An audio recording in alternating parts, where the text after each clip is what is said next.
এই মিটারের নিচের দিকে চারটে আলো দেখছো, একটা নিউট্রাল আছে এন, ডান দিকে পাম্প, বাঁ দিকে ব্যাটারি, আর তলায় এবিএস এর আলোটা জ্বলছে, কিন্তু স্টার্ট হওয়ার পর আর এটা জ্বলার কথা নয়। যাই একটু রয়্যাল এনফিল্ড শোরুমে এটা দেখিয়ে নিয়ে আসি, না আবার লং জার্নিতে বেরোতে হবে। ইতিমধ্যেই আমরা বকখালি জার্নি করে এসেছি। এটা ভোল্টুল, হ্যাঁ ভোল্টুল। ও বলুন।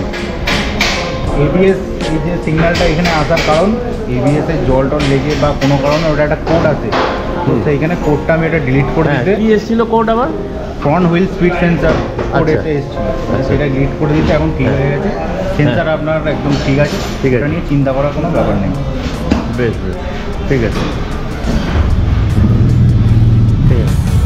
ভোল্টেজটা চেক করবো, এটা ব্যাটারির ভোল্টেজ চেক করছে। আচ্ছা, রয়্যাল এনফিল্ড শোরুমে বাইকের বাস্তব পরীক্ষা চলছে। ইতিমধ্যেই আমরা বকখালি বাঁকুড়ায় ঘুরে এসেছি, আবার একটা বড় রাইডে বেরোচ্ছি। গাড়ি রাইডারের সঙ্গে অবশ্যই থাকবে।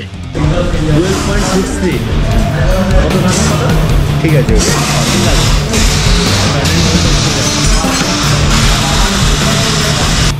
বকখালি যাওয়ার আগেই দুবার চেন লুব্রিকেশন চেক আপ হয়েছে, তাই এখন দেখা যাচ্ছে চেন ঠিকই আছে, ঢিলেও হয়নি, টাইটও নেই, সব ঠিকঠাক আছে।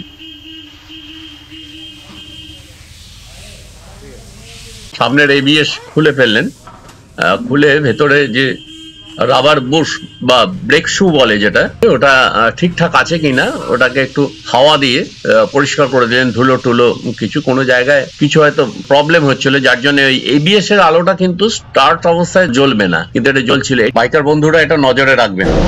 ব্রেক অয়েলটা একদম মিনিমামে চলে গেছে, এটা মিনিমাম, আর ম্যাক্সিমাম ওটা থাকবে ওই 125 টাকা দিয়ে 100 মিলিলিটার কিনে নেওয়া হলো। যেটুকু লাগবে সেটুকু এখানে ব্যবহার হবে, বাকিটা আমার কাছে থাকবে। এটা 100 ml লাগে। হ্যাঁ, এটা 100 ml থাকে।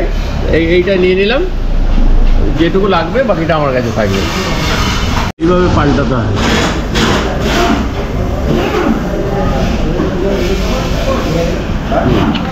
এখানে এই দুটো এই থাকে, এইভাবে এই মাপে থাকবে, এই ম্যাক্সিমামে থাকবে। আর প্রথমে একটা নেট থাকে বলে, না না, ওটা রাবার আছে। রয়্যাল এনফিল্ডের একটা মেসেজ এসেছিল যে এই রিফ্লেক্টর গুলো চেঞ্জ করে দেবে, নতুন দেবে, তো একই রিফ্লেক্টর দেবে বলছে, তাই পুরোনো গুলো আর খুললাম না। আরেকটা জিনিস জানা হলো, ব্রেকের পাশে এই তারের মতো থাকে, এটা সাইলেন্সারে যাতে পাটা লেগে না যায়। ফ্রি হচ্ছে না, না, এটা ফ্রি প্লেটা নেই, এখানে ফ্রি প্লে দরকার।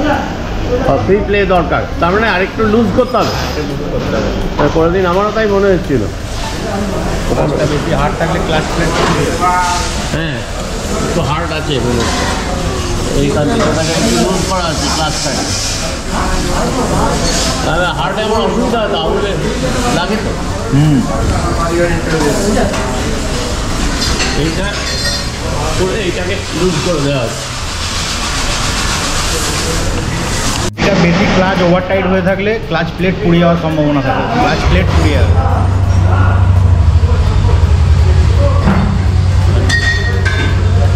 বেশি টাইট থাকলে ক্লাচ প্লেট পড়ে যেতে পারে। বেশি ক্লাচ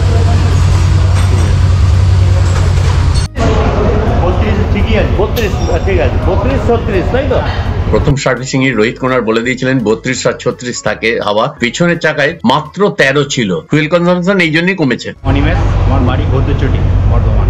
বেশ, এটা কতদিন হলো কাজ? এখানে 1 বছর। Thank you Animesh. Thank you. আপনার বিল আছে 125 টাকা। 125, ঠিক আছে, আমি অনলাইন দিয়ে দিচ্ছি। দিন, ঠিক আছে, কাগজটা দিন। আচ্ছা, থ্যাংক ইউ, চললাম।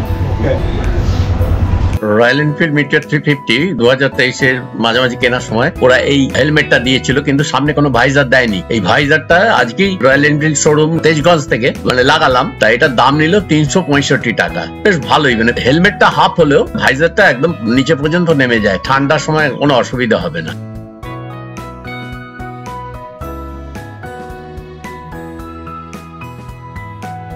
আমি এই মুহূর্তে AU 400 ম্যানো এই মাইকটা ব্যবহার করছি, হেলমেটের ভেতরে আছে, যার জন্য ওটা খুলে দেখাতে পারছি না। আমি এই বাক্সটা থেকে দেখাচ্ছি। এর আগে আমি ব্যবহার করছিলাম বোয়া খুব ভালো সার্ভিস দিচ্ছিল, এই যে বোয়া। কিন্তু বোয়াটার প্রবলেম হচ্ছে, দেখো প্রায় 20 ফুট লম্বা একটা তার হেলমেটের ভেতর থাকতো, এটা জ্যাক মাইক অ্যাডাপ্টারে থাকতো, আর এখানে মাইকের মুখটাতে থাকতো। বোয়াতে এই জায়গাটায় একটা ব্যাটারি ইউজ করতে হয়, কিন্তু ব্যাটারি ডাউন হয়ে গেলে বোঝা যাবে না। তারপরে আমি এটা কিনলাম, ব্যাটারি নেই কিন্তু ওই জ্যাকটা লাগবেই। 377 টাকার টাকার মতো এটা পড়েছিল, এটাও খুব ভালো। AU400 Mano. কিন্তু এই স্পিকারে তোমাদের যে জ্যাকটা দেখালাম ওইটা কোনো কারণে বেঁকে গেল, যার জন্য কোনো কাজ হচ্ছে না। এইটা মাইক অ্যাডাপ্টার, এটা গোপ্রোর সাথে এটা লাগবেই। আর এর সঙ্গে এই যে এটা তলারটা হচ্ছে স্টিরিও জ্যাক, যেটা ফিমেল মেল, ওপরেরটা মেল, এইটা গিয়ে ওই মাইক অ্যাডাপ্টারে এটা লাগবে। আর এই কর্ডটাতে কোনো ব্যাটারি লাগে না, আগে যেমন বোয়াতে ব্যাটারি লাগতো, এটা লাগে না। কিন্তু ওই দেখো ওই টুকরোটা এই কেমন বেঁকে রয়েছে, ভেঙে গেছে, মানে ওটা ওই বকখালি থেকে আসার সময় এই কাণ্ডটা হয়েছে, যা মনে হয় কোনো একটা কারণে, যে কোনো কারণেই হোক। এখন এই স্পিকারটায় কোনো কথা বলা আর যাচ্ছে না।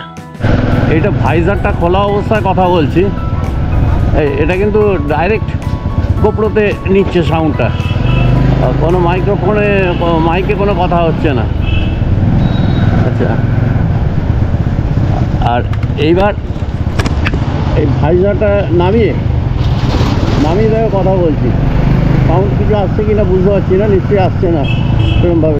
বর্ধমানে খোঁজ করলাম, খোঁজবাগানে কেউ এই স্টুডিও জ্যাক যেটা মেল ফিমেল যেটা কেউ দিতে পারলো না, বললো কলকাতা যেতে হবে। কিন্তু আমার হাতে এখন সময় নেই কলকাতা যাওয়া বা রিপেয়ারিং এর ব্যাপারে। আমি অ্যামাজনে আবার একটা অর্ডার করে দিলাম, আগামী 29th জানুয়ারি এটা ডেলিভারি করবে, কেননা তার মধ্যেই আমাকে বেরোতে হবে, একটা বড় জার্নি আছে।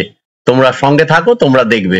কিন্তু আমি বর্ধমান শহরে কোথাও এটা না পাওয়ার জন্য আমাজনে একটা অর্ডার করে দিলাম, ম্যানোর AU400। এটা খুব ভালো সার্ভিস দেয়, তারের লেন্থটাও খুব কম, আর তার সঙ্গে এই ডেড ক্যাট মানে বেড়ালের ল্যাজ প্যাজের মতো ওই রকম একটা ব্যাপার, ওই যেখানটা মাউথপিস থাকে ওইখানটায় ওটা লাগানো থাকে, ওটা এলে আমি দেখাবো। দেখো বন্ধুরা, হেলমেটে গোপ্রো মাউন্টিং একটা বিরাট ব্যাপার। 100 কিলোমিটার স্পিডে যখন বাইক চালাচ্ছ, এভরি পসিবিলিটি ওটা পড়ে যাওয়ার। বিভিন্ন বাইকার বিভিন্ন রকম ব্যবস্থা নেয়, এখানে এমসিল দিয়ে লাগায়, আমি বেল্ট দিয়ে লাগিয়েছি।